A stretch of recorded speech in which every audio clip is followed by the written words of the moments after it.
సింహరాశి వారికి ఈ వారం మిశ్రమమైనటువంటి గ్రహస్థితి గోచరిస్తూ ఉన్నది. ప్రత్యేకించి సప్తమ స్థానాన్ని శనేశ్వరుడు వదిలిపెట్టి అష్టమంలోకి వారాంతంలోకి వెళ్ళడం, అష్టమ బుధుడు, అష్టమ రాహువు, అష్టమ రవి, అష్టమ శనేశ్వరుడు అంటే గ్రహాలన్నీ కూడా 8వ స్థానంలో ఉన్నాయి. ఇందులో ప్రధానంగా శుక్రుడు యోగిస్తూ ఉన్నారు, అలాగే కుజుడు యోగిస్తూ ఉన్నారు. ఈ వారంలో చంద్రబలం ఉన్నది. అష్టమంలో ఎన్ని గ్రహాలు ఉన్నప్పటికీ లాభస్థాన స్థిత కుజుడు ఉండడం అనేటువంటిది చాలా అదృష్టము.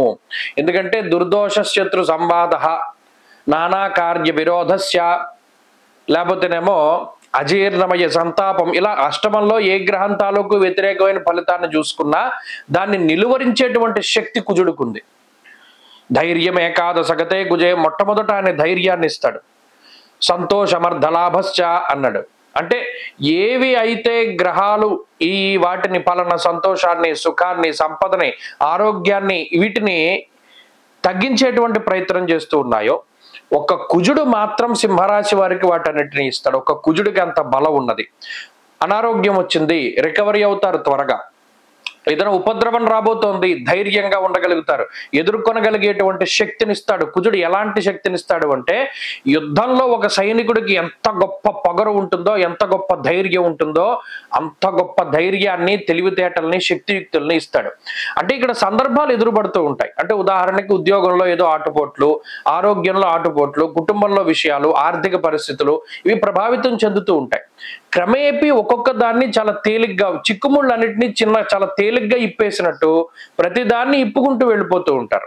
ఇందులో కొంత శ్రమ పడతారు, శారీరక శ్రమ ఉన్నది, ఆర్థిక ఇబ్బందులు ఉన్నాయి, కొంత నష్టపోయేటువంటి పరిస్థితులు ఉన్నాయి, సెంటిమెంట్ వస్తువులు పాడైపోయేటువంటి పరిస్థితి ఉన్నది, లేదా ఆకస్మికంగా కొన్ని సందర్భాల్లో కొన్ని బంధాలను వదిలిపెట్టవలసిన పరిస్థితులు ఉంటాయి.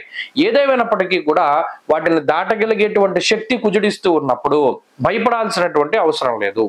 ఇక్కడ నెగిటివ్ ఉంది, పాజిటివ్ ఉంది, రెండు గమనించాలి. అది జరగదు అని కాదు, లేకపోతే ఇది జరుగుతుంది అని కాదు. ఈ విషయాలు చాలా స్పష్టంగా తీసుకోగలిగితే సింహరాశి వారి పరిస్థితులు బాగుంటాయి. ప్రత్యేకించి భగవద్ ధ్యానాన్ని వదిలిపెట్టకూడదు. ఈశ్వర ధ్యానాన్ని, అభిషేకాన్ని వీటిని పట్టుకుంటూ ఉంటే అష్టమంలో ఉన్న గ్రహాలు ఏమీ చేయలేవు. ఆరోగ్యంపై ఇంపాక్ట్ పడుతుంది కాబట్టి స్వయంకృత అపరాధాలు వద్దు, సొంతంగా ఆరోగ్యాన్ని పాడు చేసుకునేటువంటి ప్రయత్నాలు చేయవద్దు.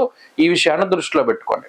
సింహరాశి వారి వారం మరింత అనుకూలమైనటువంటి ఫలితాలను సాధించడానికై ఈశ్వరారాధన చేస్తూ ఉండడం, దుఃఖహర పరమేశ్వర స్తోత్రాన్ని పారాయణ చేస్తూ ఉండడం చెప్పదగినటువంటి సూచన. ఈ వారంలో కలిసి వచ్చేటువంటి రోజు మంగళవారంగా చెప్పవచ్చును. అదృష్ట సంఖ్య 5, అదృష్ట వర్ణము లేత ఎరుపు రంగు.